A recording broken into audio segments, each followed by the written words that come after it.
দর্শক চলে আসলাম এইমাত্র পাওয়া আগামীকাল খুবই গুরুত্বপূর্ণ ঘূর্ণিঝড়, ঝড় বৃষ্টি, শিলাবৃষ্টি, কালবৈশাখী ঝড় এবং আবহাওয়ার খবর নিয়ে। দর্শক আজকে ভিডিওতে জানিয়ে দেবো আগামীকাল 24 ঘন্টায় কেমন হওয়ার সম্ভাবনা রয়েছে বাংলাদেশে 8টি থেকে 64 জেলা আবহাওয়ার পরিস্থিতি, এবং আরও জানিয়ে দেবো পশ্চিমবঙ্গে কোথাও কোনো বৃষ্টিপাতের সম্ভাবনা আছে কি না। দর্শক আপনি যদি আমাদের চ্যানেলে নতুন দর্শক হয়ে থাকেন তাহলে চ্যানেলটিকে সাবস্ক্রাইব করে পাশে থাকা বেল আইকনটি অন করে দিন।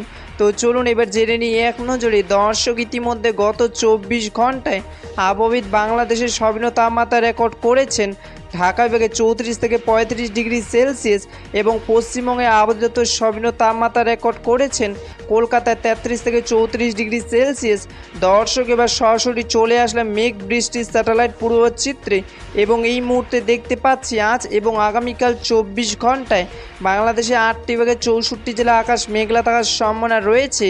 আপাতত 24 ঘন্টা বাংলাদেশের রংপুর, দিনাজপুর, ঠাকুরগাঁও, পঞ্চগড়, নীলফামারী, লালমনিরহাট, কুড়িগ্রাম, গাইবান্ধা, সিলেট, মৌলভীবাজার, হবিগঞ্জ, সুনামগঞ্জ, চট্টগ্রাম, কক্সবাজার, কুমিল্লা, ব্রাহ্মণবাড়িয়া, চাঁদপুর, ফেনী বৃষ্টি পড়ার সম্ভাবনা রয়েছে, এবং পশ্চিমবঙ্গের দক্ষিণ দিনাজপুর, দার্জিলিং, হাওড়া, হুগলি, জলপাইগুড়ি, ঝাড়গ্রাম, কলকাতা, উত্তর 24 পরগনা, দক্ষিণ 24 পরগনা, পশ্চিম বর্ধমান, পূর্ব বর্ধমান, পূর্ব মেদিনীপুর, পশ্চিম মেদিনীপুর বৃষ্টি পড়ার সম্ভাবনা রয়েছে। 26শে জুন 2026 শুক্রবারে আবহাওয়া খবর। ধন্যবাদ।